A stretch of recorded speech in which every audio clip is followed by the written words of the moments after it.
Allô, allô, bienvenue à premier épisode du podcast Codage sur la route. On est très, très, très excités de pouvoir vous accueillir. Quelque chose de nouveau, un nouveau défi, c'est le fun. Pour ceux qui ne me connaissent pas, mon nom c'est Carl et mon partenaire Philippe. Phil, c'est quoi le podcast Codage sur la route? Ben, tu sais, on a déjà un podcast, Carl. On a un podcast qui est très bien animé par Raphaël Magnan puis Luc Harvey-Blouin. Puis nous, ce qu'on voulait faire, c'était une extension. On met un spécial, ça le dit, Codage sur la route, ce qu'on veut, dans le fond, là. On veut se promener, nous autres, dans la vie. Puis on le faisait un peu avec les... La revue Destination Pêche à la mouche de François Boulin. On avait le mandat d'aller découvrir des endroits, partager l'information. Ben là, c'est juste une version moderne de ça, en podcast, en vidéo podcast.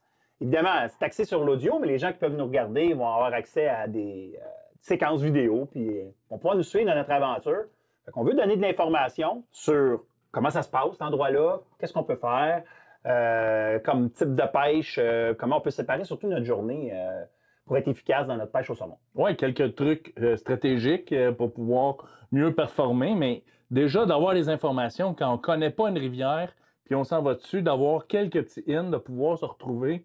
Très bon podcast pour écouter sur la route en se rendant à notre destination. Ouais, parce que j'ai dit saumon, mais dans le fond, ça va être toutes les pêches puis toutes les destinations. Ça peut être quelque chose là, près de Montréal. D'ailleurs, on se fait un devoir d'en faire qui sont à proximité. Il va y avoir des choses peut-être exotiques, un peu plus loin. Mais c'est sûr qu'on va commencer par des destinations peut-être qu'on est plus habitué au début. Mais cette aventure-là, moi, j'ai le goût de voyager avec ce projet-là. Effectivement, on aime ça voyager. Moi et Philippe, on est des partenaires de pêche depuis X nombre d'années. Je dis tout le temps, au moins 80 livres qu'on est partenaires de pêche. Ouais, c'est ça, pas mal ça. Fait qu'on va essayer de transmettre cette espèce de folie-là, de fun qu'on a quand on va à la pêche. Puis en même temps, c'est d'essayer de faire un produit podcast qui, à la fois, a l'air d'avoir du plaisir. On a l'air d'avoir du plaisir. Parce qu'on a quand même ça, hein, nous autres, du plaisir. Puis donner de l'information. C'est de trouver le dosage, puis tout ça. C'est notre mandat avec le podcast sur la route. Oh, parfait. Mais tout ça, ce beau projet-là, ça ne serait pas possible si on n'avait pas de l'aide un peu de nos nouveaux partenaires. Oui, on a des partenaires spécifiquement pour le podcast. Ça pogne le podcast. Ça a l'air que le monde va rester chez eux à la maison. Je pense qu'il y avait le goût d'écouter du monde. Ben, t'avais pas le même choix. Puis on a des partenaires. Écoute, Carl, c'est triste, là, mais tu vas pouvoir boire de la bière, Carl, pendant le podcast. Puis là, évidemment, pour les prochaines aventures, on va pouvoir amener ces magnifiques produits qui nous viennent de la microbrasserie Dieu du ciel, où on retrouve, on peut aller manger. Il y a une boutique et puis il y a une place à Saint-Jérôme où on peut aller manger. Il y en a une également à Montréal. Puis là, ce qui est le fun, c'est que ces gens-là nous ont donné l'occasion de pouvoir goûter toutes ces bières-là. Fait que moi, tantôt, je vais me verser une petite bière, une petite sentinelle, une petite ale blonde qui vient inspirée de l'Allemagne, dans le fond. Puis c'est ça. Puis on va pouvoir tester bien des produits. Je sais pas de quoi tu vas commencer, toi. Ah, moi, c'est sûr, je vais commencer avec la plus proche parce qu'après ça, je vais pouvoir m'éloigner tranquillement, pas vite. Je vais me prendre une IPA. Écoute, moi, je suis un buveur de Labatt 50 au départ, mais j'ai eu des nouvelles affaires dans ma vie. Rencontrer du nouveau monde, une nouvelle blonde, une nouvelle blonde qui tripait sur l'IPA. Hey, j'ai découvert l'IPA tranquillement, pas vite. Une petite bière le vendredi soir en finissant de travailler. Une bonne IPA, c'est très bon. Fait que moi, c'est avec ça que je vais commencer.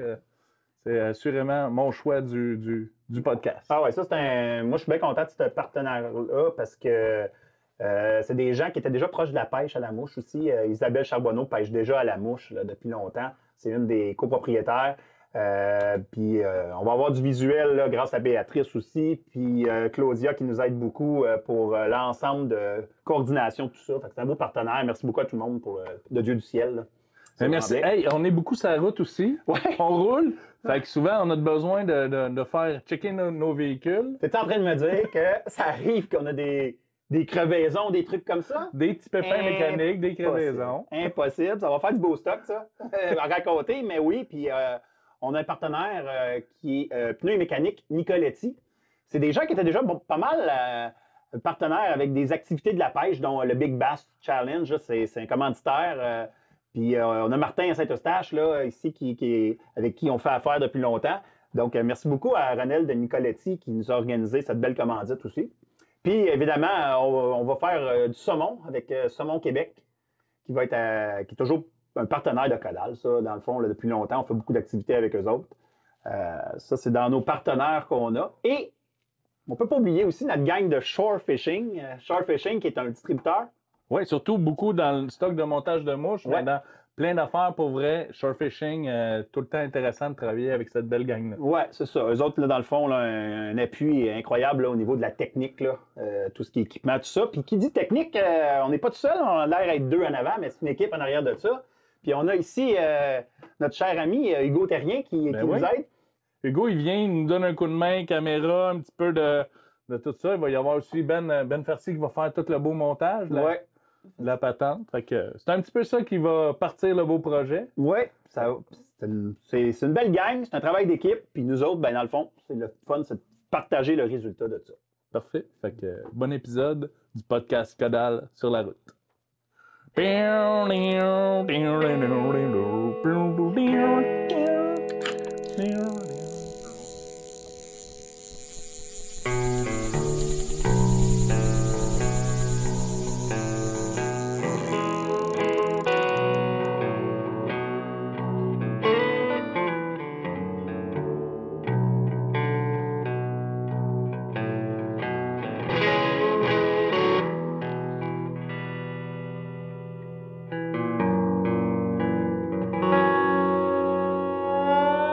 Et voilà, c'est parti. Un petit toast, mon fils? Ben oui. Yes, sir. Wouhou! Direction Gaspé, la rivière Saint-Jean. C'est bon. C'est bon. Oui, parce qu'on s'est gâté pour la première. Oui.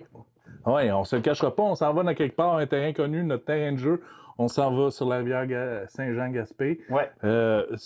Pourquoi on s'en va là? Écoute, Gaspé, on se le cachera pas, là. On est allé quelques fois, plusieurs années ensemble. C'est une tradition un peu, là. Moi, comme enseignant, je sais que quand je finis mon année scolaire à Saint-Jean-Baptiste, Fête du Canada, on s'en va à Gaspé. On s'en va faire les 3 rivières de Gaspé parce qu'on appelle ça la capitale de la pêche au saumon. Parce que de la ZEC, ou si on veut, du centre-ville de Gaspé, on a accès à 3 rivières. Ouais, dans 10 minutes, là. 3 rivières qu'on connaît. Il y en a qui sont plus connues que d'autres. Oui, bien la York qui est vraiment la plus connue des 3, là, vraiment très achalandée, sur le bord de la grande route, ça va bien. Ouais. En partant de Murdochville. Super belle rivière. Sinon, il y a la Dermoud qui est très reconnue pour les falls, le secteur Les Falls. Très beau secteur. Ouais. Mais nous autres, vraiment, c'est la rivière Saint-Jean. C'est une rivière qu'on aime beaucoup. Une rivière contingentée, donc moins de pression de pêche. Ouais. Il y a moins de pêcheurs aussi là, au niveau des journées. Là. On parle de 8 pêcheurs par jour qui s'en vont pêcher sur la Saint-Jean. Non, puis c'est pas dispendieux non plus. Ah non, crème autour de 35 $ par jour. Là. Ouais, moi j'avais souvent dit, c'était un coup de cœur pour moi là, depuis des années, la Saint-Jean. Je trouve qu'elle a pas mal tout ce je recherche personnellement d'une rivière. C'est-à-dire qu'il y a beaucoup d'espace, on n'est pas beaucoup, ça coûte pas cher pour aller pêcher là. Mais comme le podcast va avoir vraiment un lien fort avec la Saint-Jean, parce qu'on va décortiquer dans le fond notre pêche sur la Saint-Jean, on n'a pas le choix quand même de vous parler de Gaspé en général, parce que c'est rare que quelqu'un va aller à Gaspé pour juste faire la Saint-Jean. Ça dépend d'où tu pars, là. Nous, on vient de la Rive-Nord de Montréal, là, quand même. Fait que quand on part, on dit au revoir à notre famille quand même pour quelques jours, là, tu sais. Souvent, on part pour plus d'une semaine. Là. Ouais. On va faire notre séjour au complet. Puis souvent, on est déjà pré-tiré dans des pré-saisons, dans des tirages pré-saison. On va l'expliquer ça. On a quoi, 2 jours à peu près par séjour qu'on va sur la Saint-Jean. Bon, on essaie de faire toutes les trois rivières, mais on est un peu dépendant de ce tirage au sort. Puis la Saint-Jean, ben, c'est ça. C'est une rivière elle est contingentée. Ça veut donc dire qu'il faut être pigé pour pouvoir aller pêcher dessus. Effectivement. Fait que plusieurs manières d'être pigé dessus. Donc, tirage pré-saison avant le novembre. Ouais. Ensuite, il y a le 48 heures où on peut se faire tirer, qui est toujours une bonne option aussi. Puis sinon, ben, souvent, là, on va aller à la fin de notre journée voir à la ZEC pour voir s'il reste des perches ou s'il en reste encore. Ils font un tirage au chapeau pour pouvoir vendre ce qui n'a pas été vendu pendant les autres tirages. Oui, ben en fait, dans les 8 pêcheurs qui ont accès au secteur 1, parce qu'il y a 3 secteurs, on va les décortiquer, il y a 4 pêcheurs, souvent 2 équipes de 2,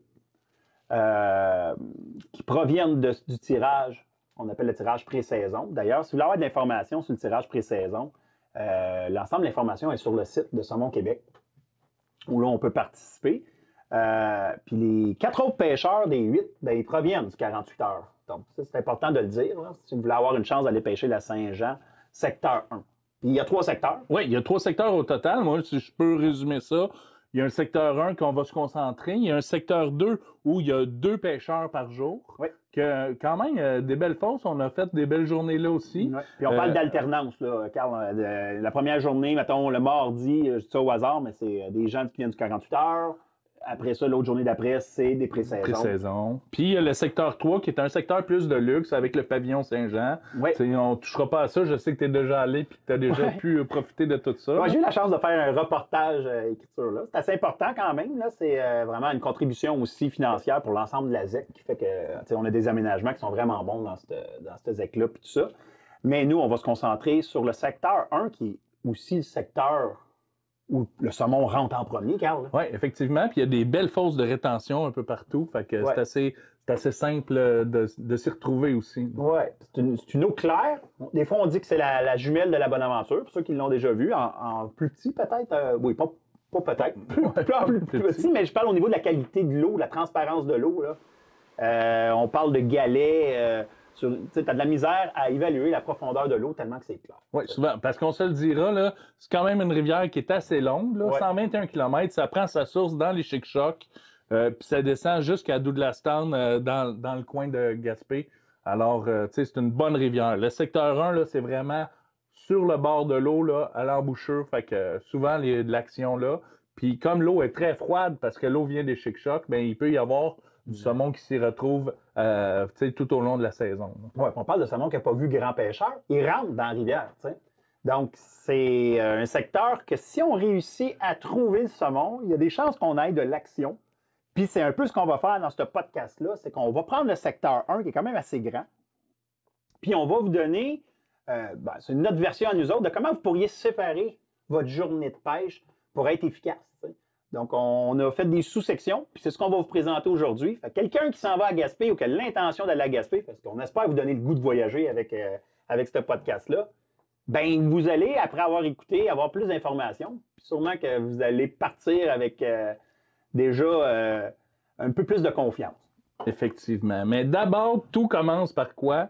Par l'accueil. Ouais. On s'en va à l'accueil. Belle place, ça ressemble quasiment à un chalet. Là, on a vu des accueils, là, Carl, là, puis ça disait que là, c'est organisé. Ils gèrent 3 rivières, ils gèrent du monde, prennent des stagiaires pour la faune. C'est une grosse équipe. Là, puis quand on va là, on peut non seulement acheter nos droits d'accès, mais on va avoir de l'information. On peut acheter des vêtements, on peut acheter des mouches. Écoute, c'est vraiment un très bel endroit. Puis, tu sais, n'hésitez pas, hein, je sais qu'on peut tout maintenant, c'est un peu, au niveau des réservations, on peut tout faire ça en ligne, quoi que ce soit, mais aller jaser à ZEC, là, des fois, là, c'est encore très payant. Vous allez rencontrer d'autres pêcheurs, du monde qui vont là, ça vient comme une espèce de lieu de rencontre, tu sais, mais Moses de bel endroit, efficace. Donc, on vous conseille d'aller faire ça. Il y a même des choses qu'on ne connaît pas, que tu as vu, toi, Philippe, fait que on va aller voir ça. Un beau petit vidéo de Phil. Moi, ce que j'aime quand je viens à ZEC de Gaspé, c'est qu'il n'y a pas juste le fait d'amener chercher nos passes, nos droits d'accès, avoir de l'information. Même, ils ont le souci de nous dire comment va la pêche. On a un tableau aussi pour nous dire que la pêche, ça peut être vraiment bas. Comme là, c'est modéré la pêche. Mais ça peut aller jusqu'à extrême. Là. Extrême, là, ça veut dire que ça mord beaucoup le saumon. Là. C'est pas, Phil, c'est pas pour le feu, ça? Non, c'est pour la pêche. C'est quand ça va bien ou pas bien, c'est important de dire la vérité. C'est déjà authentique. Pas sûr de ce qu'il dit. Alors, un beau petit vidéo, mon Philippe, hein? Une petite inspiration de José Boily. Oh, il y a un petit peu d'humour. Oh oui, de l'humour. L'humour de pêcheur. Effectivement. Non, mais écoute, mis à part ça, là, sérieusement, l'information, cette ZEC-là, on n'hésite pas à y aller. Ah oui, c'est tout le temps du monde très agréable. Mais nous autres, notre séjour, là, ça ressemble à quoi, Philippe? Là? On part une semaine, on l'a dit, là. Oui. À quoi ça ressemblait cette année? On n'a pas commencé par la rivière Saint-Jean. Ah non. Non, on a fait d'autres rivières avant. Nos journées correspondaient dans la semaine pour la rivière Saint-Jean, peut-être la 4e journée. Donc, on est allé se réchauffer sur la rivière York et Dartmouth. Puis là, je dis réchauffer. Ben, il y en a qui sont réchauffés plus que d'autres, là, sur des saumons. Il y en a qui ont un petit peu plus. Carl, t'as de la misère, là. J'ai un peu de difficulté dans le fond. Je me suis senti comme un petit garçon qui fait de l'embonpoint, un petit garçon roux en 3e année dans une cour école.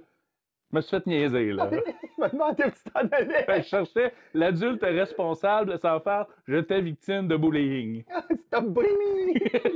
C'est fait niaiser par des saumons. Ah, pour vrai, j'ai échappé des saumons là, non-stop, oui. c'était juste ça. Là. C'est une affaire de pas avoir d'action, là.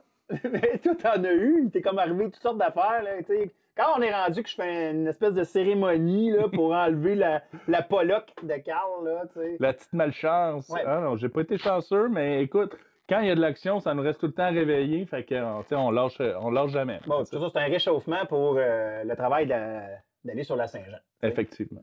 Donc, la journée qu'on arrive à la Saint-Jean. Oui, ben regarde, vite, on simplifie ça, on s'en va dans le secteur 1. Ouais. Pour vous autres, là, on va séparer le secteur 1 en 3 parties. Dans le fond, la partie du bas, la partie du milieu et la partie du haut.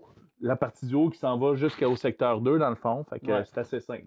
La partie du bas, c'est Mosquito en descendant jusqu'à l'embouchure. Ensuite, la partie du milieu, de Bluff jusqu'à Mosquito. Et ensuite, on finit en haut avec Wild Rose jusqu'à Bluff. Oui. Puis l'information qu'on vous donne là, moi, c'est important que je le dise, ça, parce que, tu sais, on a bien des amis qui guident.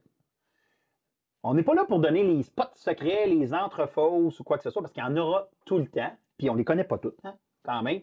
Mais on est là pour donner l'information qui est disponible. Tu sais, quelqu'un qui se donne la peine d'aller voir, va trouver l'information. C'est juste que nous autres, on va vous faire gagner du temps, comment organiser votre temps de pêche. Là, parce qu'on le sait tous, là, à la pêche, là, curieusement, contrairement à certaines journées de travail ou relations sexuelles, ça passe vite. Effectivement, ça peut passer très vite. Des fois, plus que... Ouais, on n'embarque pas. On n'embarque pas là. Non, c'est bon. Mais, donc, on va la décortiquer, puis on va faire des blocs de pêche, des temps de pêche. Parce que le fun sur la rivière Saint-Jean, là, c'est dans le secteur 1, c'est que c'est quand même des bonnes fosses. Il y en a dans tout le secteur 1. Oui, mais moi, c'est ce que j'aime de cette fosse-là. Moi, j'aime pas cette fosse-là, cette rivière-là. J'aime ça quand il faut travailler, puis qu'on est récompensé quand on a travaillé. C'est une rivière où le saumon, tu sais, le secteur 1, le saumon vient de rentrer, fait qu'il bouge, puis souvent, il rentre en mini-batch. Puis il faut que tu bouges. Si tu veux avoir du succès, cette rivière-là, là, bouge, parce que c'est souvent arrivé que la demi-journée, le matin, on fait « Oh, ça sera pas facile ». On change de secteur, si on veut, de demi-secteur, de semi-secteur, là. Et puis là, hop, on trouve le saumon, puis on fait notre journée là. Il faut bouger dans cette rivière-là, il faut être actif. Effectivement. Fait qu'on va commencer avec la partie du bas, qui va commencer avec Mosquito Castle, la fosse numéro 8, dans le fond. En fait, pour y avoir accès, c'est qu'il y a un stationnement qui est à la fosse Home. En fait, ce qui est facile pour l'identifier, c'est qu'il y a un pont. En fait, c'est fait pour les skidoo et les 4 roues qui vont traverser la rivière. Puis le stationnement est juste vraiment là, en haut de ce pont-là, à égalité. Ça se prend des deux côtés de la rivière, mais vous pouvez rester là, ce qu'on appelle le côté, je dirais le côté... Aéroport. Le côté aéroport, parce que oui, vous êtes juste à côté des avions. D'ailleurs, vous allez avoir quelques visites d'avions qui viennent faire un peu de bruit et gâcher un peu... gâcher. Le silence de la rivière. C'est ça. Ça se peut que ça fasse un drôle de bruit. Mais on commence, on débarque à Kidd. Pas à Kidd, par exemple. Entre Kidd et Home, dans le fond. Là. Puis là, on débarque et là, il faut quand même marcher pour aller à Mosquito. Fait que, ça ressemble à quoi la petite marche qu'on a à faire? Oui, c'est une bonne petite marche. Dans le fond, on remonte la rivière puis il faut traverser. Ouais. Quand le niveau est haut, c'est plus difficile. Faire très attention. Un petit bâton de marche, tu sais. Puis moi, j'aime bien dire que des bâtons de marche, c'est le fun parce qu'ils en poussent dans les arbres. Fait qu'on se prend une bonne branche, on traverse, puis je la mets tout le temps en évidence de l'autre côté pour qu'on ne tue pas tous les arbres de la forêt. Fait qu'on utilise pas mal tout le temps le même bâton, mais tu sais, c'est une bonne traverse, puis quand le niveau est assez haut, c'est plutôt difficile. Ouais, on parle d'à peu près 6-7 minutes pour se rendre à Mosquito. Dans le fond, on part du pont, on remonte, et là, on s'en va. On dépasse Kidd, et là, on vous le dit tout de suite, vous allez gagner du temps, là. Ça se traverse en haut de Kidd. De la fosse Kidd, parce que vous ne la verrez pas, là, Mosquito. Puis il faut traverser, parce que sinon, c'est une paroi rocheuse, là, pour arriver à Mosquito Castle. Puis si l'eau est moindrement un peu haute, là, vous allez avoir de la misère à marcher là, ça peut être dangereux. Donc, on traverse quand même assez haut à Kidd et on arrive à cette fameuse fosse. Ouais, une très belle fosse. Alors, tu sais, c'est pas un gros trou, là. C'est un trou assez facile à comprendre. Ouais. Il y a une belle changement de couleur où on comprend qu'il y a une profondeur. Ouais, en fait, il y a des grosses roches. C'est vraiment ce que moi j'appelle une run. Oui. Il n'y a pas de coude, il n'y a rien. C'est comme, à la limite, tu regardes ça, puis ça a l'air vraiment banal, tu sais, comme fausse. Mais le saumon qui est là, il est comme en alerte. Puis si il s'y trouve, ben, vous avez des chances d'avoir de l'action dans cette fosse-là. Effectivement. Fait qu'une belle petite descente, Ouais. ça se fait bien au petit spé, mettons. Si tu veux pratiquer ton petit spé ou le lancer spé à une main, là, Ouais. puis c'est une fosse qui est encore plus facile pour les gauchers, mais c'est pas une fosse qui est difficile. Il n'y a pas de grosse structure derrière nous. Là. En fait, la difficulté, c'est de savoir s'y rendre. Ben, effectivement, un coup qu'on s'est rendu, tu sais... Il y a un banc, là. Vous allez voir, il y a un banc, à moins que l'eau soit vraiment haute. Puis s'il n'y a pas de banc parce que l'eau est haute, ben, vous ne serez pas capable de traverser. C'est une belle falaise de l'autre côté. Puis souvent, on a de l'action là. Ouais. C'est arrivé, Phil, qu'on a eu de l'action? Ben oui, Carl! On va regarder ça. Philippe qui descend tranquillement sa fosse, puis qui lance. Tu sais, quand même des lancers de distance. On n'a pas de besoin de lancer très loin pour cette fosse-là. On va voir Philippe qui va avoir de l'action bientôt. Alors, Philippe qui lance un bon lancer, puis pas de besoin de lancer très loin dans cette fosse-là. Non. Il y a quelques roches qui vont changer la teinte de l'eau. On lance là, on laisse dériver, puis on attend. Bon, c'est ça. Fait que Philippe, il fait une belle descente. Sa mouche s'en va. Puis, c'est quel genre de mouche t'avais, là, Phil? Oh, je crois que j'avais un modeleur. Et voilà, le beau ferrage que Philippe vient de faire. Oui. Puis ce qui est le fun, c'est que le saumon ne peut pas s'en aller aussi, comme il n'y a pas un coude ou quoi que ce soit, là, il peut s'en aller plus bas, vous allez le suivre, il peut monter.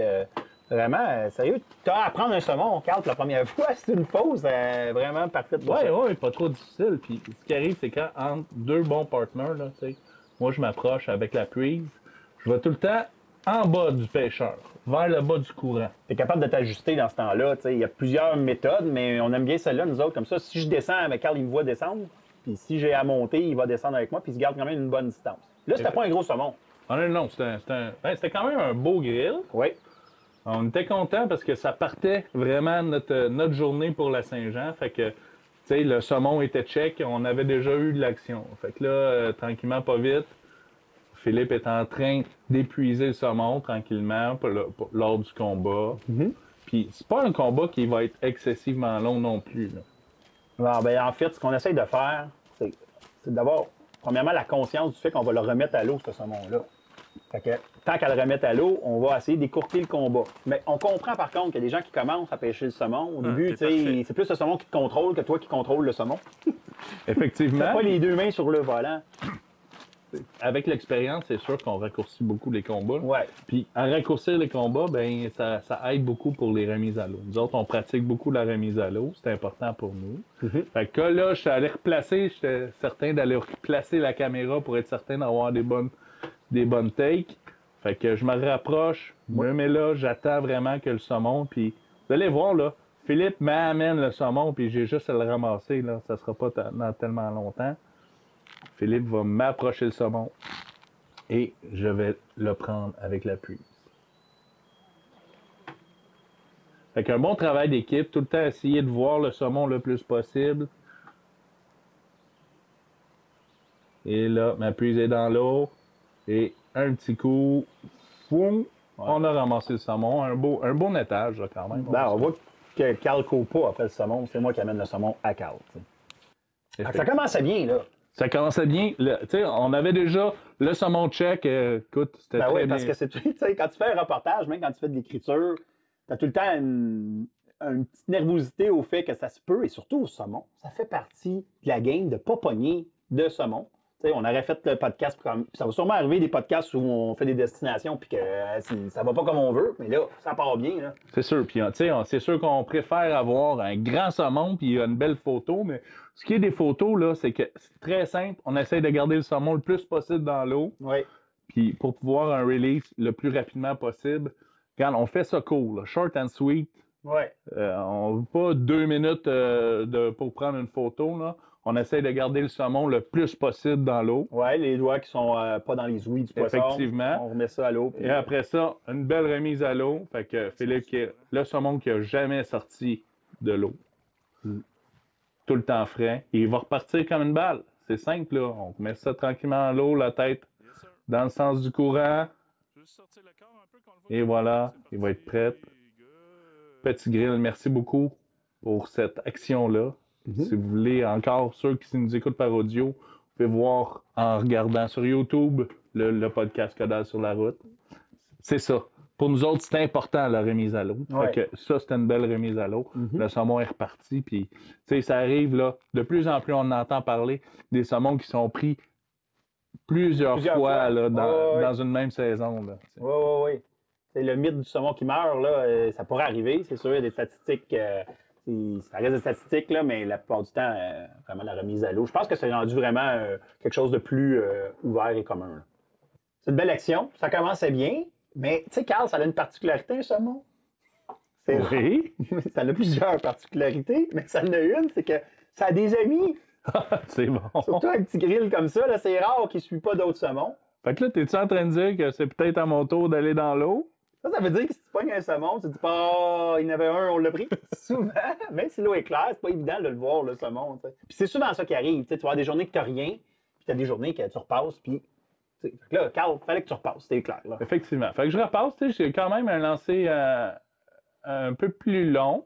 Je le répète encore, ça pourrait être. Oh, et puis là, j'ai ferré moi avec, c'était mon tour. Écoute, on parle pas de beaucoup de minutes de différence entre la prise de ton saumon. Non, on est dans la même demi-heure. Effectivement. Là, Ouais. Là, on se le cachera pas, là, j'ai pas quelque chose de très gros, là. Je suis allé chercher un autre grill qui était caché là. On s'attache après ça. Let's go, c'était le temps du combat. Puis c'est important encore là, je veux un peu raccourcir le combat. Pourquoi? Parce que c'est important pour moi, là, vraiment, là, comme on l'a vu sur ton saumon, de pouvoir le remettre à l'eau le plus rapidement possible. Fait que un peu plus, là, vous allez voir dans mon combat, ma canne est haute, mais j'essaye de la baisser un petit peu plus pour pouvoir être en 45 degrés, pour pouvoir forcer un petit peu plus le saumon à rentrer.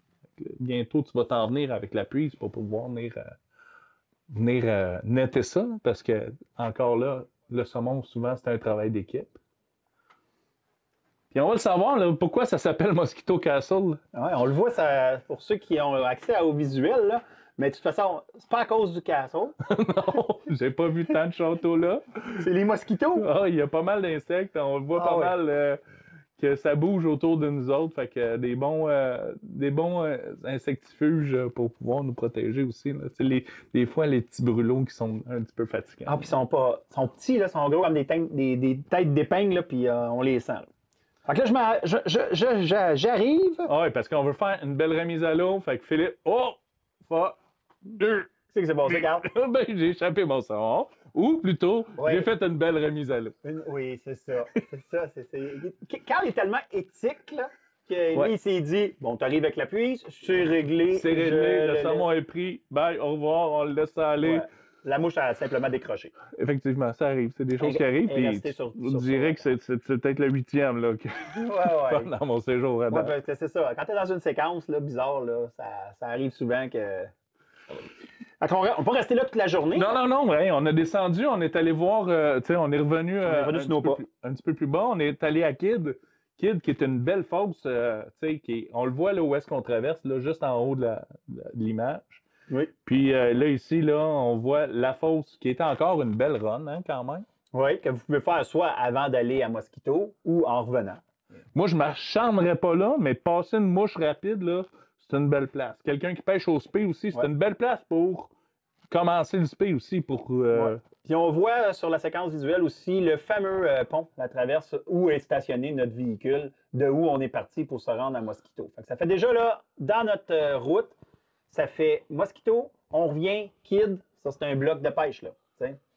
Puis on continue à marcher et on va revenir jusqu'à Home, oui. Qui est quand même le même genre de fosse un peu, là, peut-être un peu plus de structure dedans, qui se pêche très facilement aussi. Vous allez voir, c'est assez simple. Oui, il faut comme traverser le pont. Oui, on traverse sur le pont. On traverse sur le pont de l'autre C'est la fosse numéro 6. Oui. C'est de l'autre côté. Fait que nous parler de spé, là, encore une fois, là, c'est une belle place. Fait qu'on voit le pont qui est à notre gauche. Belle table à pique-nique. Puis vous allez voir, c'est quand même assez long hein, comme trou. Assez long, tu dis? Ah oui. Tu peux facilement là, faire passer 1 heure pour avoir fait chacun une passe de mouche là, si tu veux. Mais tu sais, comme c'est un grand territoire, ce qu'on vous conseille de faire, c'est vraiment de passer une mouche, faire un très grand pas. Il ne faut pas avoir peur de couvrir du territoire parce que sinon vous allez passer beaucoup trop de temps en haut. De toute façon, s'il y a de l'action à avoir là, vous allez le savoir. Effectivement. Moi, c'est une fosse là, qui m'allume beaucoup quand il est mouillé aussi. Quand il y a eu de la pluie, là, quand l'eau est un petit peu teintée, là, j'adore ça aller dans cette fosse-là. Là, ça nous fait 3 fosses pour ce bloc-là. Effectivement. Mais si on voulait continuer, là, on ne l'a pas en vidéo, puis on ne l'a pas fait pour ce séjour-là, mais il y a des fosses un peu plus bas. Là. Il y a Birch, là, puis Juniper, qui est une belle marche. Là. Si on est en team de 2, puis qu'on a 2 véhicules, ben on pourrait se séparer ça puis le faire à pied. C'est une belle marche, on l'a déjà faite, puis ça a déjà été payant. Là. On a déjà pris des saumons en descendant. Là. Des beaux petits chalets tout au long sur le bord des fosses. C'est très le fun. Fait que ça nous fait quand même. Vous ne ferez pas ça, ce bloc-là, vous ne ferez pas ça en 1h30. Là. Non. Carrément décider que vous faites le milieu l'avant-midi ou l'après-midi. Effectivement. Puis là, on peut redescendre un peu en véhicule pour s'en aller un peu plus bas vers Burnett, qui est une fosse où il y a un stationnement, là, vraiment. Là, on reprend la voiture, on redescend, qui est vraiment les 2 fosses de l'embouchure. Burnett, qui va être la fosse numéro 2. Puis c'est une fosse particulière. Parce que souvent, il y a des gens qui vont se retrouver là pour se baigner quand il fait beau. Fait que, personnellement, là, moi, si j'avais quelque chose à pêcher là, je me concentrerais vraiment sur le matin. Ou s'il ne fait pas beau. Ou s'il ne fait pas beau. Puis s'il mouille, il a mouillé, il y a peut-être l'eau qui a monté, des saumons qui se sont ramassés. Franchement, c'est pas un très grand trou, mais de passer une mouche là, c'est presque un incontournable. Puis je vais revenir sur le fait que c'est une fosse où les gens peuvent se baigner. C'est pas mal une entente qui a été faite ça, localement avec les gens de la place. Au lieu qu'ils soient éparpillés partout sur la rivière et qu'ils se baignent partout, c'est un peu une entente. Ils ont dit, OK, à Burnett, vu que c'est accessible, on peut aller se baigner là. Fait que je dirais que si vous avez du monde qui se baigne là, commencez pas à vous chicaner avec les gens qui sont là. C'est un peu l'entente que la ZEC a faite avec les gens qui sont là. Mais, franchement, c'est une belle place là, avec une belle falaise. Là. D'ailleurs, si on veut pêcher là, vraiment là, agressivement sur le bord de la falaise, souvent on a des surprises. Là. Puis à partir de là, vu qu'on est débarqué du véhicule, on peut avoir accès à Blackwell. Là, moi, j'ai un rapport particulier avec cette fosse-là, Carl. Honnêtement, moi, j'ai jamais pris de ce saumon-là, mais il y a du monde qui en prenne. Tu as déjà, dans le passé, eu un saumon aussi qui t'a rendu visite. qui avait comme, il était fou, il s'était suicidé sur le bord. Il avait suicidé ton bas de ligne aussi. Et pourquoi je dis que je trouve ça bizarre, c'est que c'est probablement la fosse la plus parfaite. Là. Elle a toute cette fosse-là. C'est la première. Le saumon n'a pas vu de mouche. Il y a comme 2 courants d'eau. Il y a des sources d'eau froide qui tombent de la falaise dans l'eau.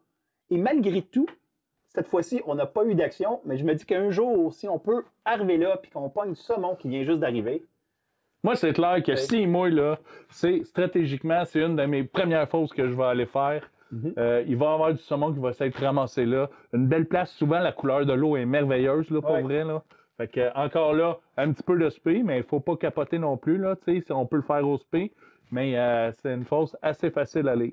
Fait que souvent, ce qui arrive, c'est qu'on s'en va faire le secteur du milieu qu'on vient juste de vous décrire. Puis en sortant, avant d'aller. Parce que le secteur du bas qu'on vient juste de faire. On vient juste de faire.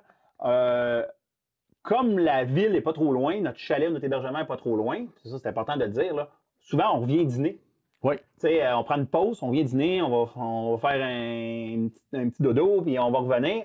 Donc, c'est une chose qu'on fait souvent comme aussi la dernière avant de prendre notre break. Effectivement. Ce qui est le fun, c'est que oui, il y a cette option-là de pouvoir aller manger au chalet, mais on peut aussi se donner rendez-vous. Des fois, on se donne rendez-vous avec des gens qu'on connaît à la rivière, ou on va aller manger à Bluff, qui est un secteur, une fosse dans le milieu du secteur 1.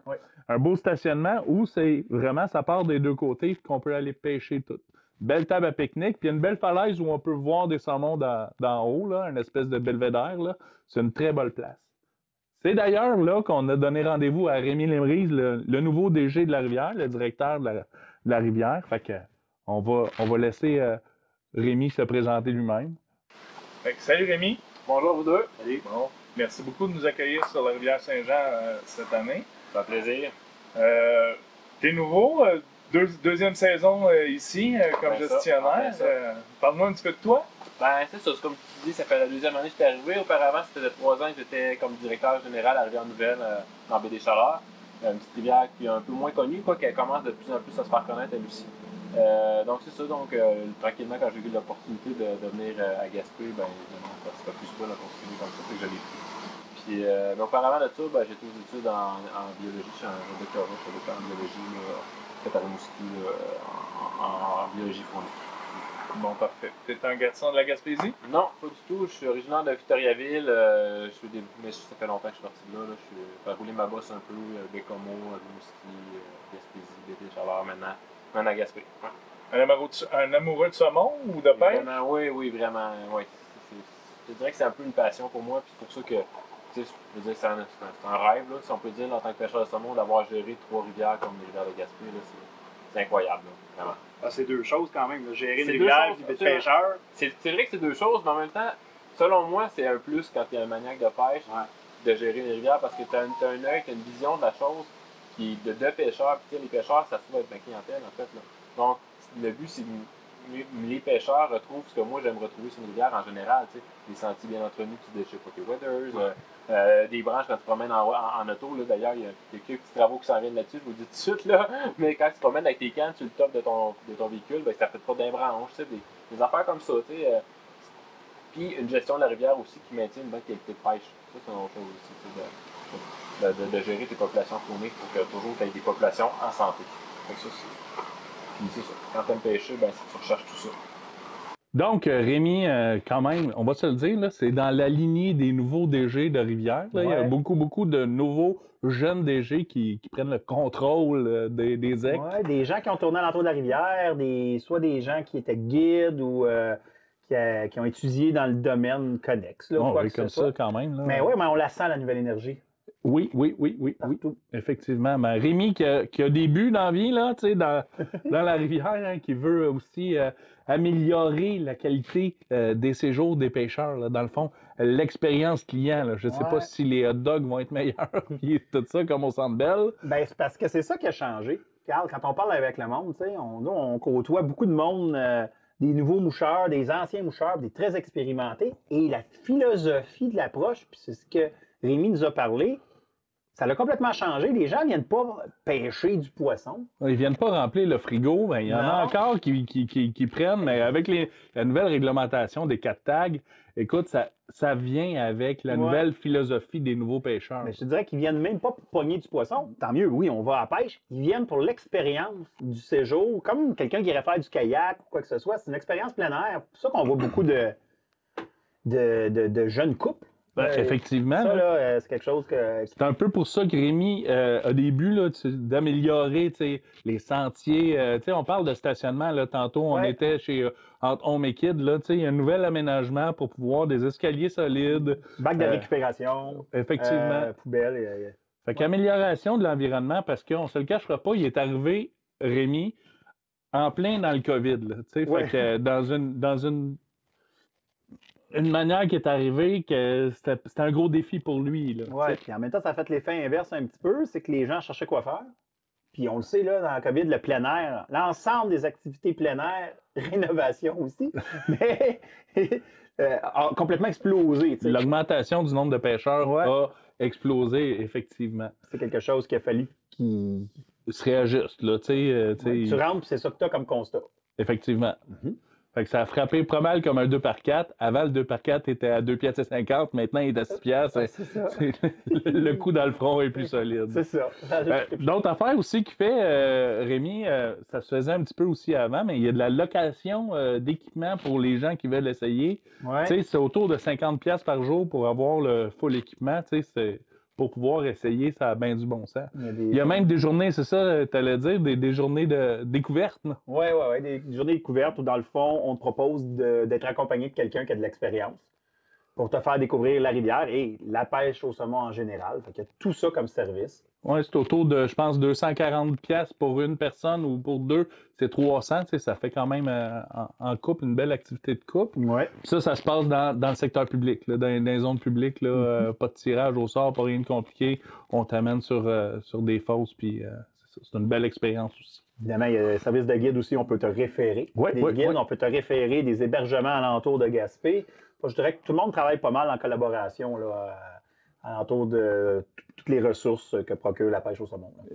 Rémi adore la rivière Saint-Jean. Oui. Parce qu'il dit, je l'ai dit un peu tantôt aussi, l'eau est tout le temps froide. Donc, il y a pas mal tout le temps des saumons, puis des saumons preneurs pendant une bonne partie de la saison. Fait que ça, c'est très bon. Là, quand ça vient des chic-chocs, là, souvent, l'eau est plus froide. Il a dit qu'il aimait beaucoup la York comme le Ouais, non, la York. Pas aimé la York, Carl? Effectivement. Plein de structures, plein d'affaires comme ça, c'est certain. Ouais, c'est comme mais la tranquillité de la Saint-Jean, tu sais.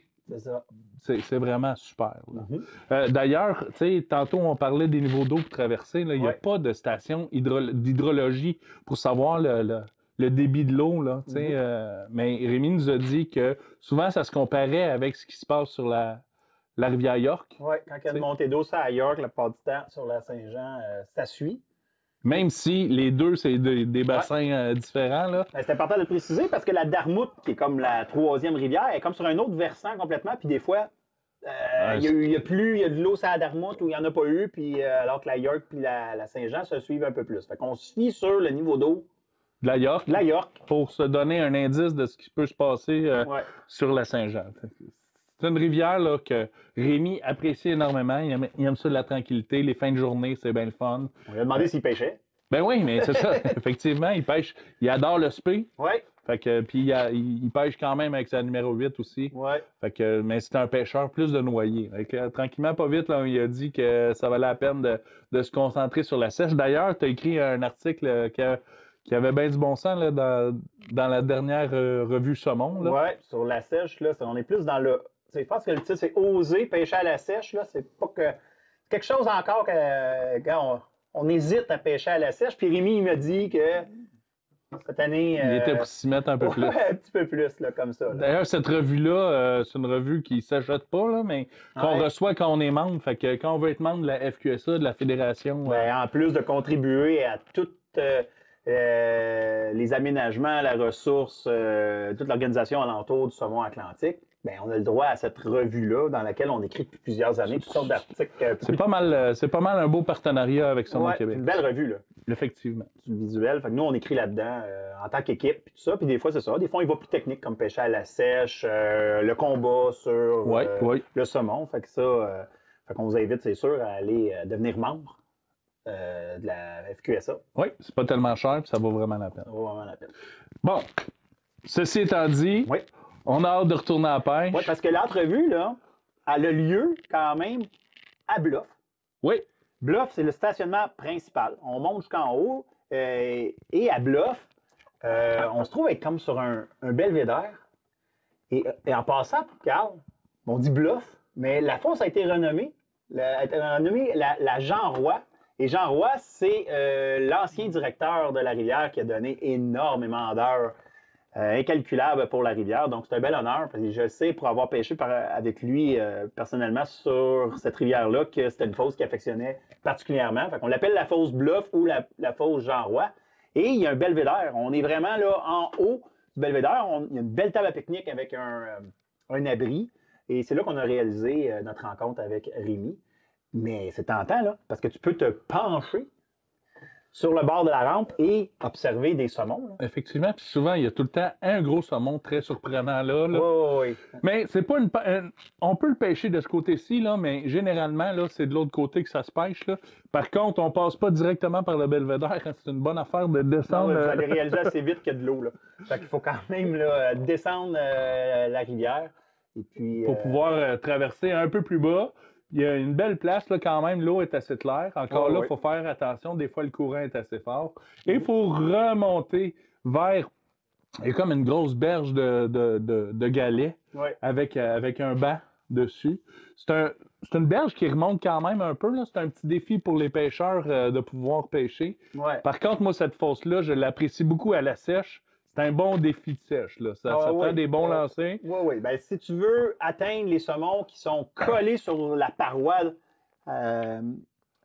de la falaise que tu regardes, là, dans le fond, là, oui, il faut quand même c'est un beau défi technique. Je me rappelle, Carl, quand on a commencé dans nos premières années à pêcher au saumon, qu'on avait de la misère à atteindre, puis qu'on a vu notre évolution de notre lancer. Effectivement. De plus en plus, être capable de se rapprocher de la fameuse paroi. Puis, sans face, il ne faut pas avoir peur de pêcher quand même proche aussi. Ouais. À la noyée, on part un peu plus haut, puis on fait un beau balayage.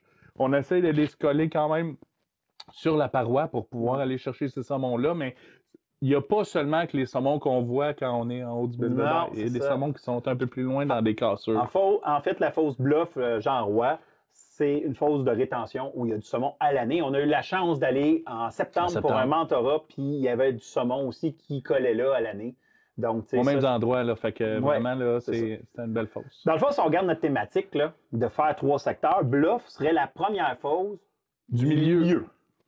Fait que après ça, ben là, on va passer une mouche là, on s'essaye. Moi, j'aime bien ça, la pêcher le soir, là, cette fosse-là. Ouais. Là, c'est une belle pause de soir, mais c'est tout le temps le fun, de pouvoir voir aussi quand du gros soleil, c'est le fun. Les résultats sont-tu là? Non, mais c'est tout le temps le fun. Ouais. Fait que on va partir de Bluff et on va redescendre vers les autres fosses. On touche pas à notre véhicule.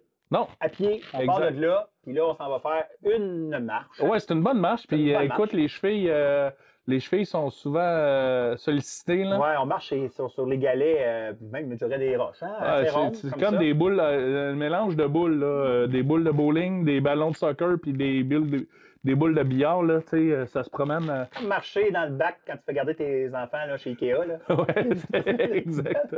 Ça existe encore, ça? On redescend, ça fait un petit bout. On redescend à la rivière, puis là, on voit quand même qu'il y a des beaux courants, mais ça nous amène à aller vers Jam, qui est un embâcle de bois, là, c'est assez évident. Là. Ouais. Il y a des tas de branches et d'arbres qui sont ramassés là, qui sont accumulés. Jam de bois. Ah, c'est bon. C'est bon, hein? Je pensais tout le temps que c'était pour confiture, parce que j'ai déjà trouvé des petites fraises, mais ouais, c'est pour jam de bois. Toujours une référence pour manger. Comme Carl, il l'a pas dit tout à l'heure dans la fausse kid, mais il y a quand même le moyen de trouver de la ciboulette. Oui, sur la fausse kid, il y a toujours de la ciboulette sur le bord de la Moi, je pensais que c'était commun, mais non. Non, c'est pas mal la seule place. Et à toutes les fois que je suis allé, j'en ai trouvé. Vous comprenez, tu sais, l'expression chasseur, pêcheur, mangeur, c'est Carl, pas compliqué. C'est moi, il faut que j'entretienne ça, ce type de donne-là. Ça, c'est quand il ramasse pas 3 ou 4 champignons d'entre elles en même temps. Ça m'arrive. Ou, ouais. Mais là, c'est justement, à Jam, je passe tout le temps de mouche, mais tu sais, je m'éternise pas là. Ouais. Par contre, je serai jamais surpris si je ramasse une truite, parce que c'est une belle place qu'on peut ramasser de la truite. Ah oui, il se cache sous les arbres. Ça, là, je vous dirais que quand on descend de Bluff, pour vous donner un indice visuel, on la voit pas tout de suite, Bluff, il faut comme marcher et tourner. Vous avez Lime Rock, pas Lime Rock, pardon, Little Folk. Ouais. Une fosse qui a entre ça. Il y a un chalet de l'autre côté, vous pourriez aussi l'essayer pour vous rendre à Jam. T'sais. Mais on fait ça rapidement quand même. Ça vaut la peine de passer une mouche dedans, mais on fait ça rapidement, on s'éternise pas là. Ouais, donc Jam, un incontournable, on s'en va là. C'est inscrit maintenant comme fosse. Il y a quelques années, c'était pas inscrit. Maintenant, on en parle puisque là, c'est marqué carrément fosse Jam. Ouais, exactement. Merci aux guides de la place qui ont été assez généreux pour fournir cet indice. Effectivement. Ce qui nous amène vers Lime Rock, où il faut retraverser. Oui, en bas de Jam.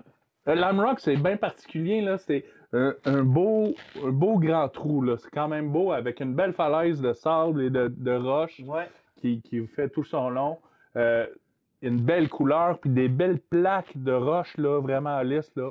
On voit pas tant les saumons, c'est plus difficile, mais il y a souvent des saumons là. C'est une fosse qui est devenue comme populaire, là, qui a popé dans les dernières années. Oui. Avant, on n'aurait même peut-être pas parlé, puis même nous autres, on ne le savait pas. Maintenant, c'est commun là, que le monde, ceux qui se donnent la peine d'aller marcher jusque-là, parce qu'on va se le dire, il faut quand même faire la marche. Effectivement, beaucoup de résultats à Lime Rock.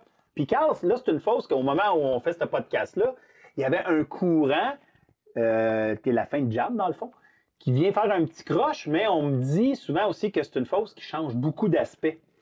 Il y a déjà eu comme 2 courants, des fois l'eau passe plus haut, plus bas, donc c'est une fosse qui est constamment en changement, mais c'est un arrêt, ça semble être un arrêt obligatoire pour le saumon.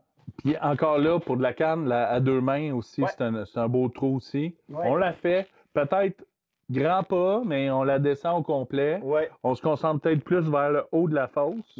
Puis après ça, on la descend. C'est quand même assez long comme trou. Ouais. Mais ça vaut la peine la peine de passer peut-être une ou deux mouches là facile. Tu peux marcher encore, descendre, et là, tu vas aller faire la dernière qu'on appelle sluice. Ouais. Dans le fond, c'est pas facile de se repérer là, dans le podcast comme tel, mais on se trouve dans le fond à être, sluice, c'est la fosse en haut de Mosquito. Exactement. Nous, on a arrêté là. Tout ça se fait à pied. Amenez-vous un lunch, parce que si ça mord, ça se peut que vous passiez du temps là. Mais ça aussi, si on part de Bluff puis qu'on s'en va jusqu'à Sluice, en faisant jam en passant, ça prend une demi-journée. Oui, c'est une ça. demi-journée, fait qu'on peut pas tout faire. Fait que si vous avez fait, là, comme on vous a expliqué là, dans le podcast, là, le début de la journée, on a dit, bon, on fait le bas de la rivière, puis que l'après-midi, vous faites le milieu, ben c'est ça votre journée.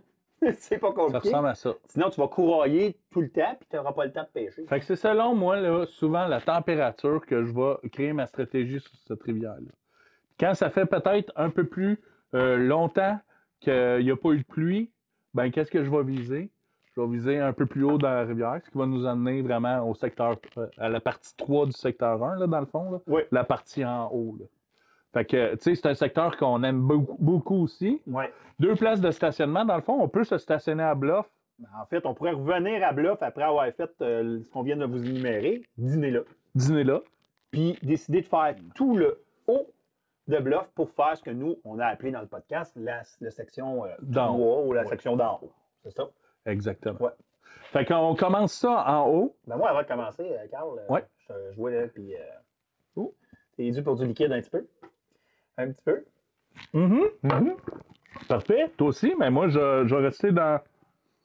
Je vais rester dans l'IPA, une IPA américaine. On va goûter à ça. Très bon produit pour vrai, là. C'est rafraîchissant.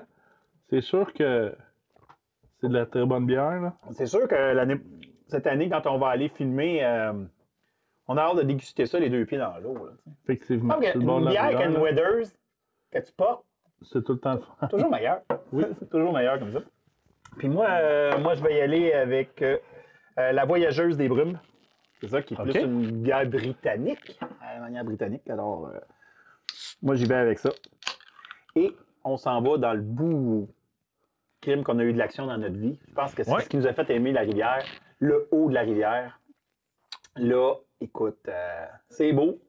le nombre de fois OK, on va commencer avec en haut de la rivière, donc Wild Rose. Le secteur à privilégier si c'est le matin, s'il n'y a pas mouillé là, pendant un petit bout, là, moi, là, c'est clair que je m'en vais là. J'essaie tout le temps d'arriver là très, très, très tôt. Oui, parce qu'on n'est pas tout seul. Oui, parce que plus souvent qu'autrement, quand on est arrivé là, il y avait déjà des véhicules.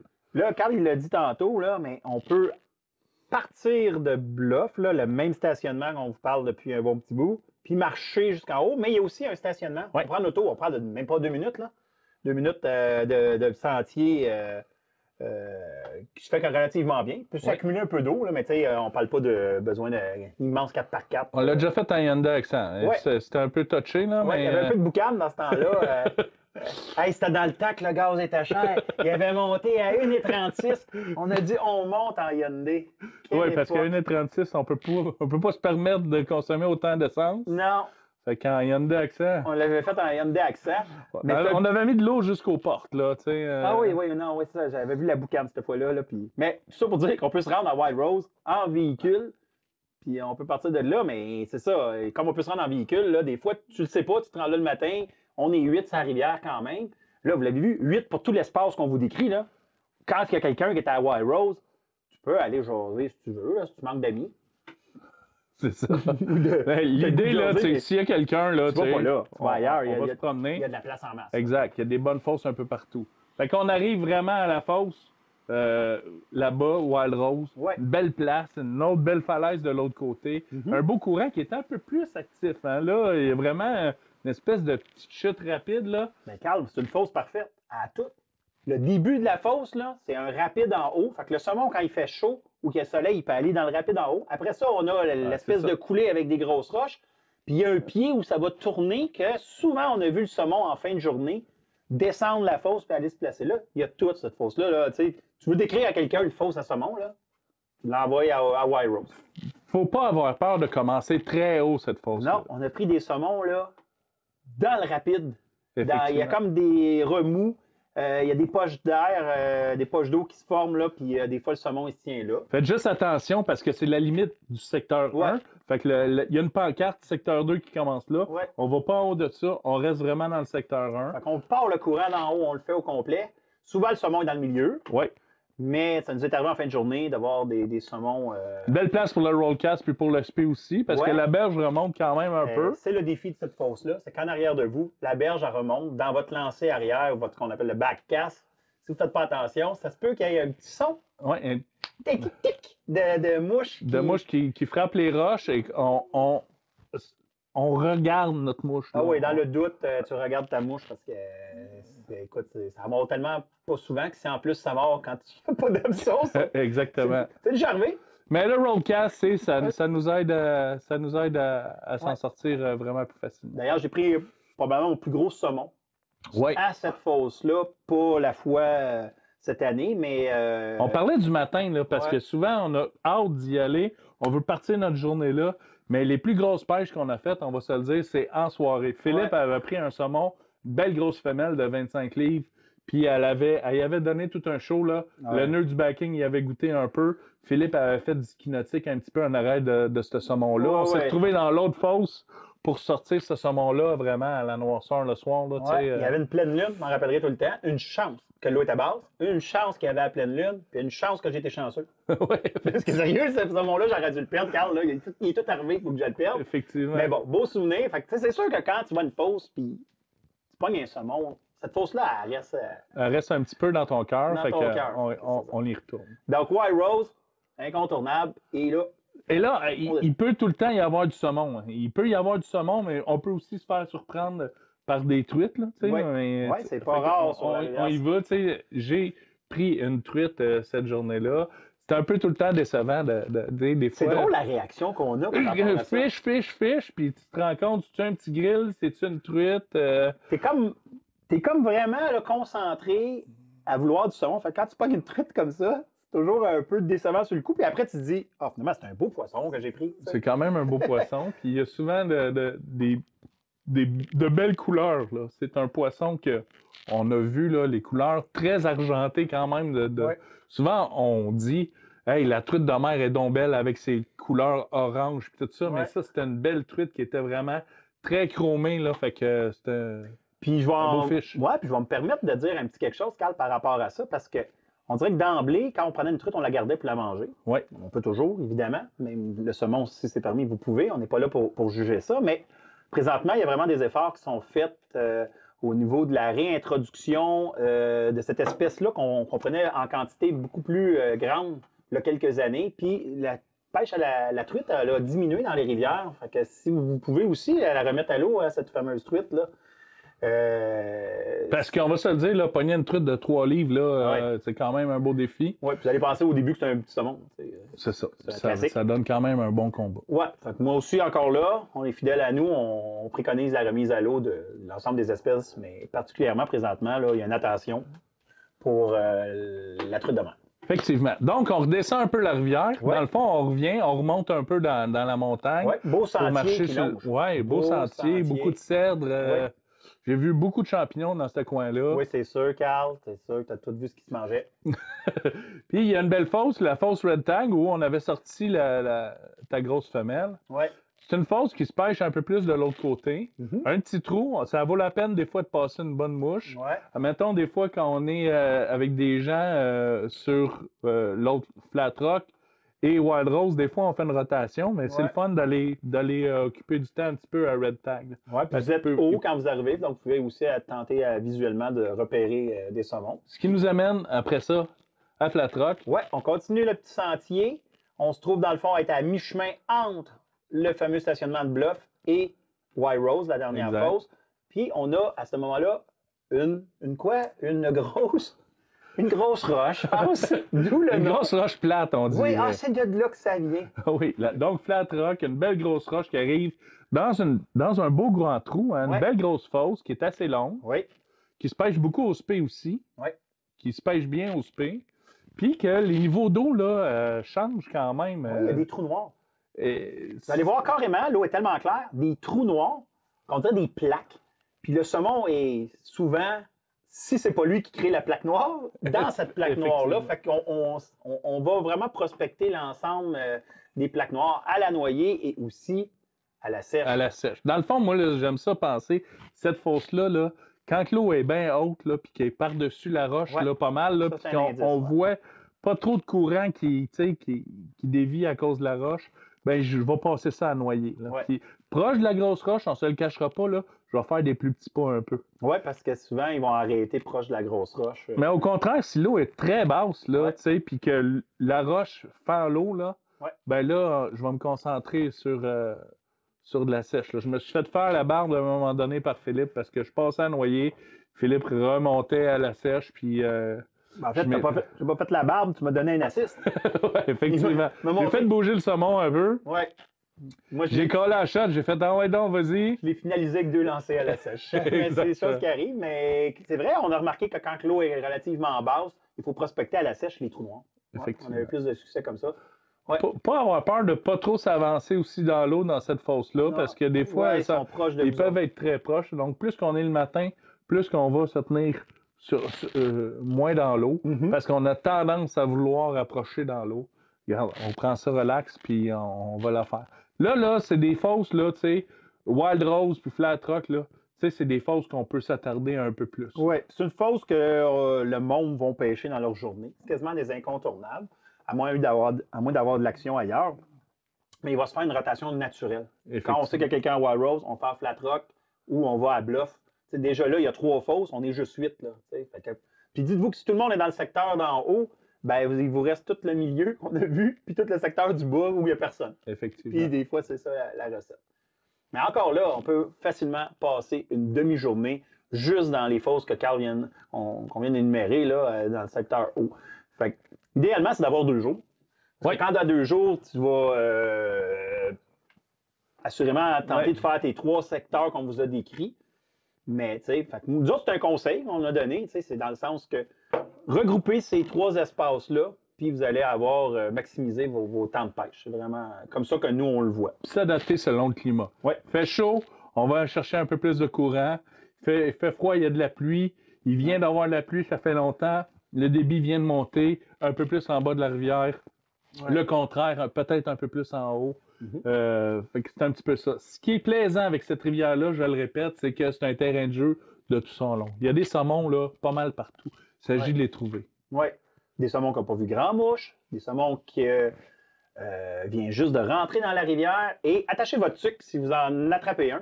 Là, dans les séquences qu'on vous a montrées, on vous a montré des grilles, mais il n'y a pas d'obstacle majeur. Le saumon n'a pas eu à monter une immense chute puis tout ça. Fait qu'il est en forme. Il est argent. Des fois, il y a une bosse sur le dos.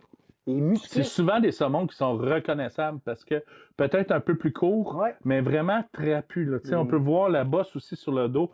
Des bonnes bédaines, une bonne largeur là, quand même. Là. Puis, on parle de ballon de football là, un peu plus que vraiment ça. qu'une fusée. Là. Puis on se promène beaucoup dans les rivières à saumon. Puis à chaque fois qu'on prend un grand saumon, à cet endroit-là, dans ce secteur-là, on reste toujours surpris de la force du saumon du secteur 1 de la Saint-Jean. C'est des bons combats, souvent. Vous allez en perdre des saumons.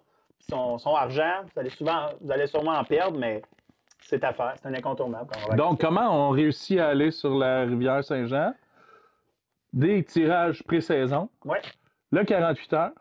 Après ça, il reste le chapeau autour de 16 heures à ZEC, là, de s'informer là-bas à la ZEC. Ils vont pouvoir vous donner un coup de main là-dessus. Par téléphone, tout dépendant des conditions. Je sais qu'avec la COVID, ça a un peu changé. Puis sinon, des fois, là, dans le temps, là, il y avait des fois que ça restait libre. Là. C'était pas vendu. Là, c'est de plus en plus rare. Là. Les gens commencent à l'apprécier de plus en plus. Fait que c'est vraiment les 4 manières de se réussir à aller pêcher cette rivière-là.